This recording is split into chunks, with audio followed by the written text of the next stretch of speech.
जैसे गुण में पता चल रहा है वैसे की वजह से संख्या में, यानी कि संख्या जो संकेत कराए, संख्यावाची शब्दों का जो संकेत कराए, वो जो विशेषण शब्द होते हैं वो संख्यावाचक विशेषण कहलाते हैं। ठीक है ना। इसकी परिभाषा आप लिखना चाहो तो लिख लो।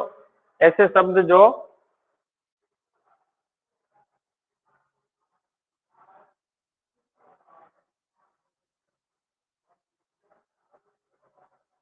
ऐसे शब्द जो संज्ञा या सर्वनाम शब्दों की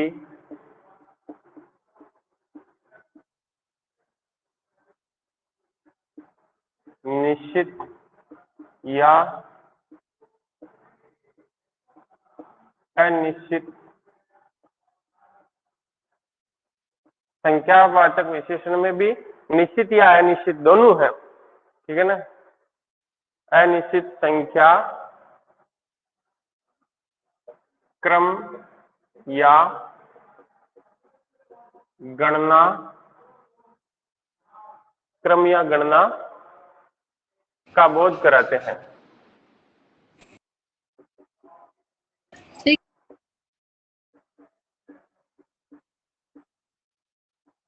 उन्हें संख्यावाचक विशेषण कहते हैं। क्या हुआ, कौन बोल रहे हैं?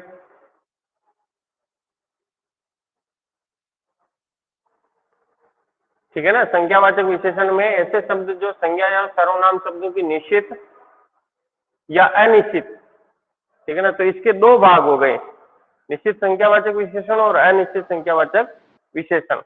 तो निश्चित में तो निश्चित संख्या आती है, ठीक है ना, जैसे कि 1, 2, पहला, दूसरा, दुगुना, तिगुना। और अनिश्चित में जिसका हम निश्चित ज्ञान नहीं कर सकते, वो अनिश्चित संख्यावाचक होता है, जैसे कई, बहुत, कम, कुछ। तो इसके दो भाग हो गए। ठीक है ना। पहला है निश्चित संख्यावाचक विशेषण।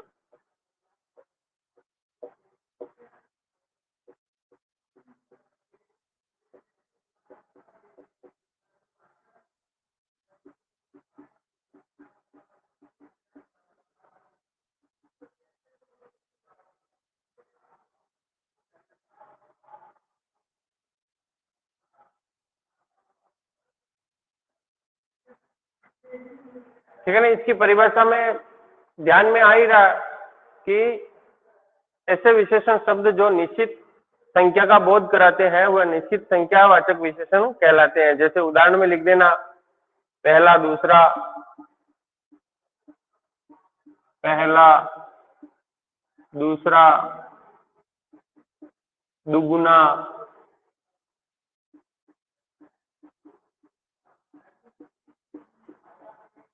चौगुना।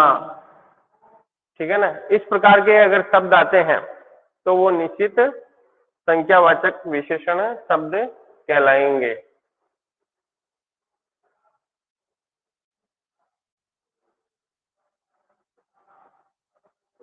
इस बार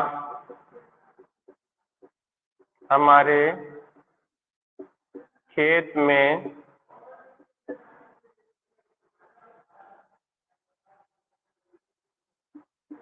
दुगुना अनाज हुआ। ठीक है ना। ये उदाहरण जैसे हमने लिया है। तो अनाज जो शब्द है वो संज्ञा शब्द है, तो इसकी विशेषता बता रहे कि अनाज कितना हुआ, दुगुना हुआ। तो ये निश्चित संख्यावाचक विशेषण शब्द है। ये जो दुगुना शब्द है ये विशेषण शब्द है और निश्चित संख्यावाचक विशेषण शब्द है। इस प्रकार इन शब्दों से भी और अन्य प्रकार के उदाहरण बना सकते हैं। फिर है दूसरा है अनिश्चित संख्यावाचक विशेषण।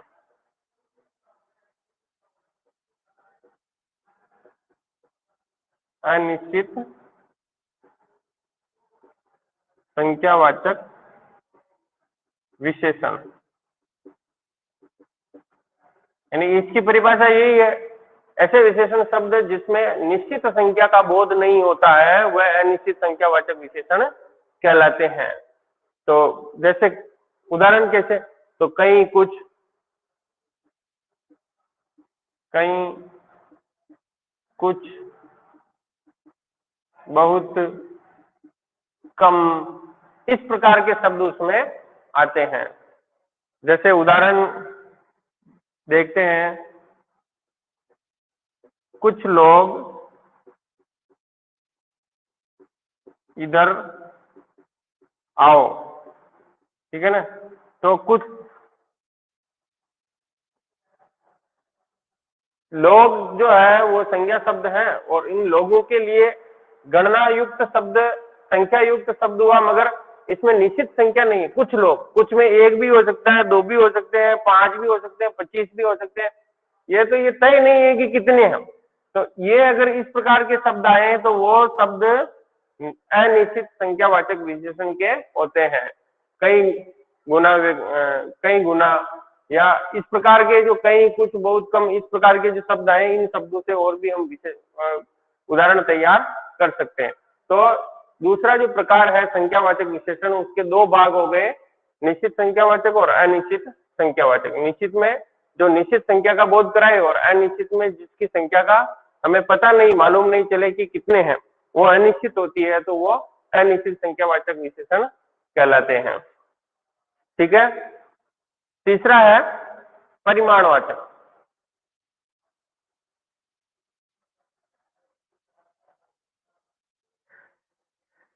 उतारते जाना है साथ साथ में।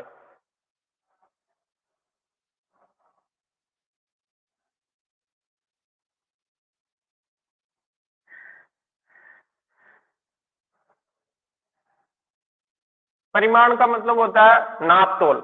नाप तोल संबंधी जो सामग्री होती है उसकी अगर जानकारी हमें प्राप्त होती है, ऐसे विशेषण शब्द हमें प्राप्त होते हैं जो नाप तोल संबंधी आते हैं, तो उसको परिमाणवाचक में आएंगे। कंफ्यूजन नहीं होना कि संख्यावाचक और परिमाणवाचक में ऐसा नहीं होना। संख्यावाचक में तो संख्या संबंधी शब्द आते हैं, मगर वैसे ही संख्या संबंधी शब्द जब नाप तोल की अवस्था में आ जाते हैं तो वह परिमाणवाचक विशेषण का भाग होगा, न कि संख्यावाचक विशेषण का भाग। तो इसके परिभाषा लिख लो।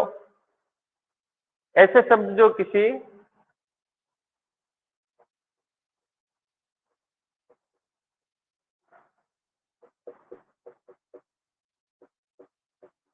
ऐसे शब्द जो किसी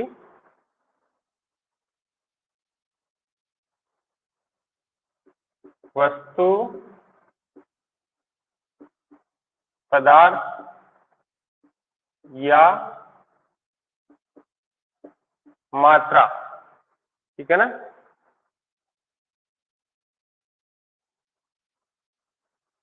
मात्रा नहीं, पदार्थ, वस्तु, पदार्थ की मात्रा, यानी कि या तो पदार्थ हो गया या वस्तु हो गया, तो उसकी मात्रा, तोल या माप, ठीक है ना।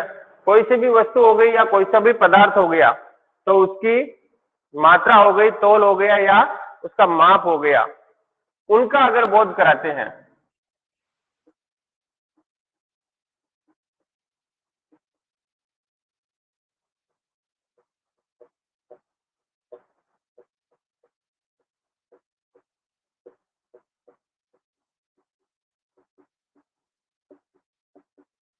उन्हें परिमाणवाचक विशेषण कहते हैं।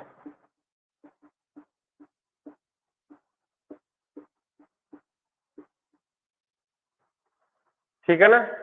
कोई सा भी वस्तु हो गई, कोई सी भी वस्तु हो गई या कोई सा भी पदार्थ हो गया, तो उसकी जो मात्रा, तोल या माप का बोध कराते हैं। तो इसमें भी फिर दो प्रकार के हैं, ठीक है ना। अब या तो निश्चित माप, निश्चित तोल या निश्चित मात्रा, या फिर अनिश्चित तोल, अनिश्चित माप या अनिश्चित मात्रा। तो इसमें भी पहला प्रकार हो गया निश्चित परिमाण वाचक विशेषण। निश्चित परिमाण, तो निश्चित में क्या है, तो कुछ ऐसे शब्द होते हैं जिनका निश्चित होता है, जैसे 2 लीटर, 5 किलो,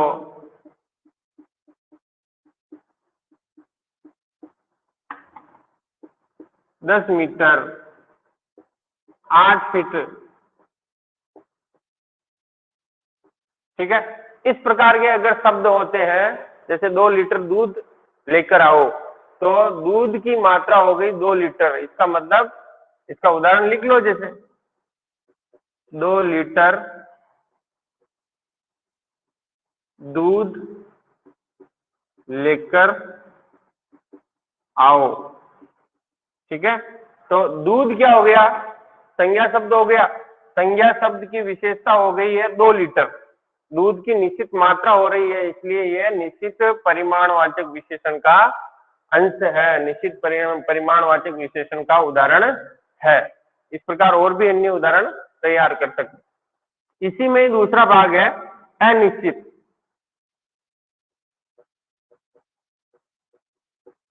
अनिश्चित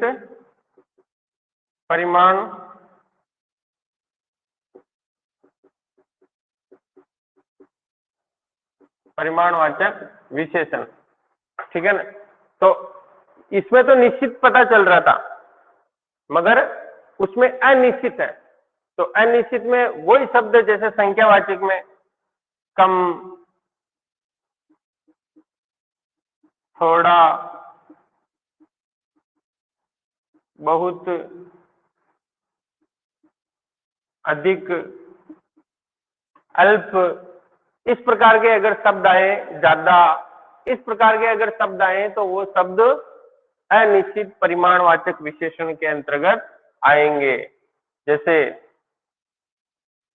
आज नलों में पानी अधिक आया। ठीक है ना, अब इसमें संख्यावाचक विशेषण में भी ये शब्द थे, अनिश्चित संख्यावाचक, मगर उस इसमें ये ध्यान रखना है कि जिसको हम माप सके, उसकी मात्रा, तोल या माप हम कर सके, ऐसे ही शब्द आते। तो आज पानी है, पानी की विशेषता बताई कि अधिक आया। ठीक है ना, तो ये जो अधिक शब्द है, ये अनिश्चित परिमाणवाचक विशेषण का अंश है। ठीक है, ऐसे ही कम है या थोड़ा बहुत है, इनके उदाहरण भी हम तैयार कर सकते हैं। ठीक है ना, आज दूध कम पियो, तो दूध की मात्रा हो गई कम। तो इस प्रकार ये जो दोनों भाग है इसके परिमाणवाचक विशेषण के, निश्चित और अनिश्चित। निश्चित में तो जो मात्रा होती है वो निश्चित होती है, फिक्स होती है, और अनिश्चित में पता नहीं चलता, मगर वो है शब्द, उन्हीं शब्दों के लिए आता है जिनका हम तोल, माप या उसकी मात्रा का हम बोध कर सकते हैं। तो कंफ्यूज नहीं होना, संख्यावाचक विशेषण और परिमाणवाचक विशेषण ये दोनों कंफ्यूजन वाले हैं। तो इसमें परिमाण में यही ध्यान रखना है कि ऐसे शब्द जिनकी हम माप, तोल या मात्रा के बारे में हम जानकारी कर सकते हैं, वो परिमाणवाचक विशेषण कहलाते हैं। ठीक है, फिर अगला है, चौथा है संकेतवाचक विशेषण।